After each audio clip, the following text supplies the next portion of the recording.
All right, YouTube, what is going on? It is Zaya here from Zaya&TheSteelers back with another video. And in today's video, we are going to be talking about the Steelers versus the Chargers upcoming Week 3 game. So if you guys are Steelers fans or you enjoy NFL content in general, be sure to hit that like button, hit that subscribe button, ring the bell for notifications. We are on the road to 1,000 subscribers. Shout out to the people who have subscribed already.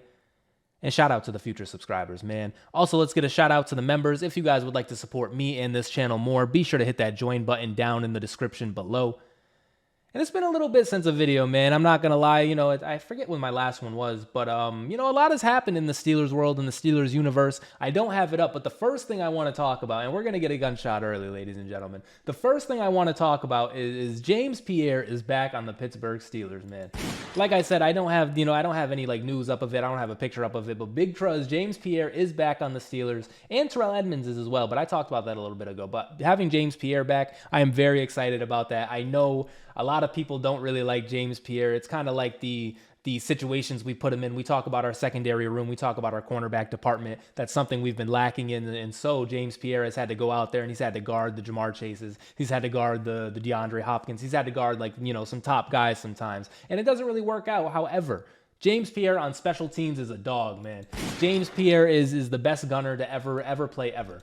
In fact, I remember, if you guys, last season I went to a game in week 2 against the Cleveland Browns, a game in which we won, by the way, 2-0 in games I attend. Just 3-0, actually. I watched us in Buffalo. I watched the Steelers play in Buffalo a while ago. And then I went to the Steelers-Ravens game in 2017. I talked about that a little bit. And then I went to the Cleveland Browns week 2 game last year, right? Every game we've won, but that's neither here nor there. In that game specifically, James Pierre downed a punt, and I won't lie to you guys, I was about, 17 drinks in. I had nothing to spend my money on besides alcohol during this event. So, I was pretty hammered, right? But James Pierre downed a punt. And when I tell you I went crazy, man, I was yelling, James Pierre, let's go. I was going crazy, man. I love James Pierre in the same way I love Dan Moore, as you see this first tweet on the screen here. Dan Moore Jr.'s redemption might be my favorite storyline of the season so far. Really, we've been playing so well enough. We're 2-0 to this point, and the offense has been the offense. The scoring has been as per usual for this team, but it feels way different than it has in the past. It feels way better than it has in the past. So I'm not going to exactly hang my hat on, this scoring thing or whatever. But one of the stories that has been really following us, really plaguing us is this tackle situation, right? Because, and speaking of right, this tackle situation, because Dan Moore has gotten better year after year after year, according to the Pittsburgh Steelers, right? According to the Steelers, and on the stat sheets, if you look it up, I of course don't have it up. I wish I was more prepared for these videos, man, but I don't have it up. But Dan Moore is playing very good at this left tackle position, right? But he can't play the right side. He just won't do it. We talked about this in another video. It's not that even he won't do it, but psychologically it's just not the thing. You know what I'm saying? He can't do it. He can't play the right side, so he has to play the left side. Who do we have at left tackle? Also, we have Brady Jones, who we took in the first round, okay? And at the start, it was we got to ease Brady Jones into it. It made sense last year. We got to ease Brady Jones into it. We're the Pittsburgh Steelers. We're, grandpa's favorite team or whatever. We have a standard to uphold. It's, 2024, but whatever. We'll still play these games. We'll still hold face, And so Brady Jones had to sit for a little bit until he got his starting spot. And then eventually we just decided to put him on the right side because I think we got rid of Chukwuma Okorafor or something like that. I forget who our right tackle was supposed to be before Broderick. But we made some moves and Broderick went to that right side, right? And so the tackle situation was Dan Moore and Brady Jones, okay? And then this season, we go out and we draft Troy Fautanu, okay? At the right he's a right tackle, right? We get him for the right tackle spot. And Troy Fautanu, whenever he's healthy, he is playing that right tackle spot. And so where does that leave the left side? Big Dan Moore has been holding down that left tackle position, man. And as shitty as it is, as sad as it is maybe, because, Brady Jones, he's this first-round pick. We drafted him with some expectations. We are not the biggest fans of Dan Moore specifically. Also, I don't know if you guys can see my microphone moving. It's kind of pissing me off, but I'm going to power through it. So I apologize if the audio is messed up on this one. But Dan Moore, he has powered his way through it. He has sat there and he has sat down Brady Jones. He has sat down Troy Fautanu. And mind you, we have drafted two players now, to me, to like replace this guy, and he just won't fucking budge, man. He just won't back down. He just won't be ass. He won't be the ass that like we know he is. And because you know why? Maybe Dan Moore just isn't ass. You know, maybe Dan Moore actually isn't ass, even though we have tons of evidence showing that Dan Moore is. But not too much on Dan Moore because he is having a redemption arc. And this season specifically, 2 games into it, he is playing like one of the better left tackles in the league, okay? And so there is that. Now, Troy Fautanu. Here we go. We're moving on to Troy Fautanu. Broderick Jones said he worked at first team right tackle today. Jones said that Troy Fautanu suffered a little tweak in today's practice, and they're not sure of his status for Sunday. This guy, you got to be fucking kidding. You know what I'm saying? You got to be fucking kidding me. Because what have we been talking about? Broderick Jones is supposed to be a left tackle, but he has to play the right side because Dan Moore is just holding shit down, right? And so Broderick has had to play the wrong position now for two seasons, a season and 2 games, right? He's had to play the wrong position constantly, okay? And besides playing the wrong position, he's also benched when Troy Fautanu is playing because Dan Moore is out there, all right? So he's been benched and he's been playing in the wrong position. And we took this guy in the first round last year, traded up to get him in the first round last year. And here we are today where him playing the right side is kind of spooky. And not only like it's not spooky because of his ability, because I'm not going to lie, with the way we've been putting him in, putting him out, taking him in, taking him out here, you're playing guard, you're playing center. Why not play fucking wide receiver at this point? Because we have no wide receivers or Broderick Jones. So go play wide receiver, you know? We've just put him everywhere. And so for him to be able to like adjust, for him to get, you know, a sense of the game, it's been damn near impossible for this guy because we keep putting him in at the wrong position. We keep taking him out. We keep benching him. And so because of that, we talked about it last week. We seen what happened in the game. We had a George Pickens touchdown nullified. I believe we had another play nullified because of this, like, you know, there was a holding, there was a false start. I think there was multiple false starts. There was, you know, just shit happening, okay?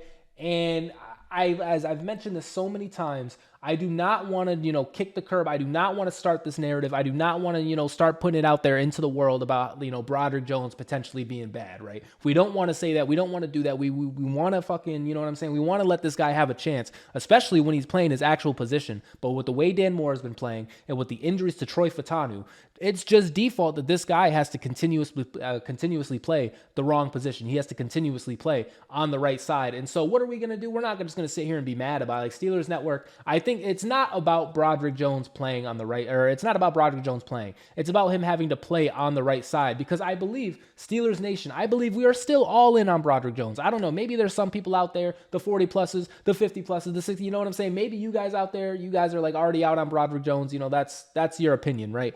But nobody is like down on this guy. You know, we're all supporting him. We just want him to be in the right position. We just want him to have the best chance to succeed. And right now, with the way it's going, I get, you know, left tackle, right tackle is 2 different positions. I get that. But we just, you know, we just haven't been giving him the best chances to be his best self. And it's a little spooky. It definitely is a little spooky. And so, you know, next man up, you got to do what you got to do. If you got to play this right side to get on the field, Broderick Jones, I'm sure you would prefer that more than not playing. I'm sure you would prefer that more than getting benched. And so you know, he's happy about it. He hasn't put his head down. He hasn't like been like, oh, boo-hoo. You know, he hasn't done that yet. And I respect that. You know what I'm saying? I respect that, especially with, once again, with how, you know, tumultuous, is that a word, tumultuous? With how crazy his career has gone so far. I respect the fact that he hasn't put his head down. He's not like just down on himself. And he's not just quitting. You know what I'm saying? Chukuma Okorafor, we want to talk about quitting. I shouldn't say that because I don't know what's going on in Chukuma's life. Maybe something's happening, but, you know, I don't want to put that out there. But however, he did just leave New England Patriots. He's just out of there. He's just like, I'm done. So whatever's happening with Chukuma, prayers for you if it's serious. But, you know, if not, I'm getting that joke off. He didn't just quit he didn't just quit like Chukuma. You know what I'm saying? He didn't just like give up. So we still have a chance to get Broderick Jones out there, but it's just going to be on the right side. And at this point, man, I get it's different. I don't know how exactly different it is. But he's just got to get used to it, man. Like, does he have to get used to it, though, as I'm saying this? Because Troy is supposed to play the right side, and, like, the left tackle spot, you know, theoretically should be Broderick Jones. This guy is a first-round pick. This isn't a Dan Moore who was taken in the 4th round. This isn't, like, you know, expendable or whatever. Like, it's if we don't do this, if we don't put him at the left side, if he never gets to play that position, we used our first-round pick on him. We look back at our first-round picks. Kenny Pickett gets absolutely tarnished, thrown through the mud for the fact we took him in the 1st round. Terrell Edmonds gets absolutely tarnished, thrown through the mud that we took him in the 1st round. Najee Harris sometimes gets absolutely tarnished and slandered and trashed because we took him in the 1st round. And so Broderick Jones, I just, you know what I'm saying? The standard is the standard. We have to keep the same energy, man. We took Broderick Jones in the first round, and Dan Moore is beating him out on the left side, man. It's just, it's very tough.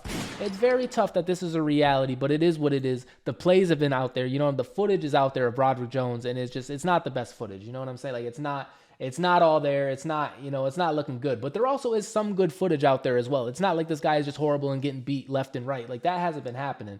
But it's just not like 14th overall pick, supposed to be this cornerstone of our tackles. It hasn't been like that. And then, too, at the same time, we haven't given him the best position, I guess, to, you know what I'm saying, succeed. So what do you guys want to make about this situation? Let me know down in the comments below. But, you know, we also have some plays here. Like every Broderick Jones offensive snap in week 2 versus the Broncos. I'm not going to exactly go through this whole thing. You know, we're not going to go through Broderick Jones low lights. But you can see here he is 77 over here. And, you know, like this is a run. They were doing our thing. I'm not going to go through this all, but there is a specific play that I wanted to show for like a positive side. Also, though, too, you know, we have it up. I want to talk about this. Nothing pisses me off more than when I see 2 tight ends in motion for the Pittsburgh Steelers. I'm not going to lie. I know we're this Arthur Smith team. We're this running team. But, like, you know, I want to see some fucking magic, man. I want to see 40 points. And when we move both these guys to the other side, that is a guaranteed run, ladies and gentlemen. If you're a defensive coordinator, if you were the Chargers defensive coordinator, this is a guaranteed run right here. And I know that we're supposed to be watching this for Broderick. I didn't exactly see him. He's getting some push there. He's helping out. I believe, did he miss his assignment here, though? Like, is this supposed to be him? I'm not sure. Najee Harris, he's making the most out of it. Broderick Jones, I really don't want to do this to you, man. He clapped his hands. Maybe it was on him. Someone did. I did not make this video. I'm just making this video, you know, but I didn't make this one. But Broderick Jones, kind of a win there, almost in a way. But I'm telling you, I don't want to watch this whole thing. We don't want to just absolutely shit on Broderick Jones right now. But what I want to show is this right here is crazy. This play right here is crazy. I will admit this. This play is nuts. I've never played offensive line. I've played a little football in my life, never offensive line. But when you are an offensive lineman and you are literally looking for an assignment, when you are not blocking anybody, this is a bad sign, right? Like, he knows, like, if there's nobody here, like, he was supposed to get somebody, right? You would assume. And he you know what I'm saying? He kind of looked lost on that play. So that's never a good sign, right? I don't think this is the play. I believe we have one more play coming up here as he missed another misassignment right here. As I believe he's supposed to get this guy, but he just kind of gets beat. Jalen Warren, this is the guy that tackles Jalen Warren. You know what I'm saying? You see he's talking to Muth about what was supposed to happen potentially. Here we go. We got another play with Broderick Jones. Here's the false start. That's a flag. It's going to be a flag every time. Perhaps it's this next play. No, it's not this next play. Broderick Jones, how much more can you show? How much more can you show? Here we go. We got him on, and he gets beat here. I believe this is like what the quote tweet was. Late ass hit on Justin Fields, by the way. I believe that's what the quote tweet was like the fact that Justin got this ball off is amazing, which it is very amazing because he immediately gets beat. Broderick Jones does. He immediately gets beat, and it is what it is. But also, too, it looks like James Daniels gets beat as well. So, you know, not too much on Broderick Jones specifically. This play right here, though, back to the positives. If you guys are still here, if you guys haven't clicked off because I've been so negative about this team and Broderick Jones, like, I feel like this has been a negative video so far. But if you haven't clicked off yet, look at this fucking blocking right here, ladies and gentlemen. Look at this hole that Najee Harris gets to, and look at the vision of this guy. I know I paused it. I know I backed it up. I'm going to let it play out on this one. But look at the offensive line. Look at what we were able to create for Najee Harris, man. Look at what we were able to do. This is right here. This right here is what we are going to be. This right here is going to be the Pittsburgh Steelers from this day on, and it's already been us. But this blocking right here, this is exactly what we need. This is what we need every single time, man. Like, we literally shifted gravity. We literally pushed every single play on the left. Like, this is an absolute win, man. Like, if the offensive line room, if they're watching film, this right here is what I would call a pizza party. This right here is what I would call paint a clown nose on your boss. You know what I'm saying? You know the dunk tank people be doing, like, at work, like, oh, I'll sit on here, and if you hit the ball, like, you can dunk your boss in the thing. This right here, this is grounds to get our offensive line coach dunked in the water, man, because this is a fucking win. If we can do this every single time, I swear to God, we're winning the Super Bowl. I'll tell you right now, we're winning the Super Bowl if we can do this every single time. But I showed this entire video for that one play, but also throughout it, we can see Broderick Jones has been struggling a bit. Here we go. Broderick Jones on getting benched. Shoot, I played bad. That's all that matters at the end of the day. You fuck up, you get pulled. It is what it is. You know, I like the accountability. I like the fact that he's standing on it. You know, he's not like just like, oh, I don't know why I got benched. You know, there's a clear reason why you got benched. And like once again, I respect the accountability. I respect the fact he owned up to it, and it is what it is. I just hope that we can navigate our way out of this. I just hope that one day Broderick Jones is our left tackle, and one day Troy Fautanu is our right tackle. And also at the same time too, as I had this first tweet up here, Dan Moore Jr.'s redemption arc is special. I don't want to like get past that. Like Dan Moore Jr., the fact that he is just eating right now is very special. And you know what I'm saying? I like the guy. If you guys have been subscribed for a little bit, especially in this offseason process, I've been saying, yo, Dan Moore, like the fact he's still with it, with all the slander we've been giving him. We've drafted 2 tackles in back-to-back first rounds specifically because Dan Moore, you're not giving us the best tape. You know what I'm saying? Like these low lights that we just showed for Brady Jones, Dan Moore probably has 7 minutes of that, but he's fuck it, man. I'm going to put my head down. I got to the NFL for a reason. I'm going to keep playing better, and I love to see it. That is a Pittsburgh Steeler. Dan Moore Jr. is a Pittsburgh Steeler, man. That's, you know what I'm saying? That's all that needs to be said about that. But, you know, like once again, too, I like the accountability from Brady Jones at the end of the day. Now, to talk about the game that we're about to play, because I don't know how long are we into this? We're like 20 minutes already. To talk about the game that is about to be played, man. The top 5 defenses in points allowed. You can see number 1 is the LA Chargers and number 2 is the Pittsburgh Steelers, man. The only defense better than the Pittsburgh Steelers, allegedly in terms of points allowed, is the LA Chargers, and we're facing them this Sunday. So something's got to give. One of these teams is going to have to be better than the other one. And I'm not as confident in this game as I was in the other ones. I will be honest. Like the Falcons and the Broncos, I'm not going to lie to you guys. I was very confident in those videos. I had absolutely zero doubt in my mind that we were going to win those games or that we were going to lose those games, right? Like I had no doubt that we were going to win, okay? But this one, it's a little spooky. It definitely is a little spooky with the way the Chargers have been playing, the way they've been running the ball. But I believe personally, and we're talking about weapons, I believe personally, we got way more weapons than the LA Chargers. Quarterback, you know, Justin Herbert, who's a better Justin, Herbert or Fields? You know what I'm saying? At this point, who's a better quarterback? It's probably Justin Herbert, but you know, he's a big what-if merchant. He's a big, hasn't, you know, done anything, but like has nice hair and a good arm. And so the NFL just plasters him everywhere. You know, he's a great quarterback, but it's like, can you do something like him and Justin Fields low-key have accomplished the same amount of things in the NFL? If that's crazy, let me know. Maybe that's super slanderous. Maybe Justin Herbert's like an all-pro at some point. You know, it is what it is. I feel like Fields, though, has been a Pro Bowler before. If I'm mistaken on that, let me know. The Saints, too, up here in the fight, like, besides the Patriots, and they just let up 24, I think, against the Jets yesterday. But besides the Patriots, like the Saints and Vikings being here too is a little crazy. But you can see 13-16, man, and I believe we just won a game with 13 points, you know. But 13-16, this is the battle of the top defenses so far. It is going to be a grindy game. It's probably going to be ugly. But man, we have got to hit the end zone, bro.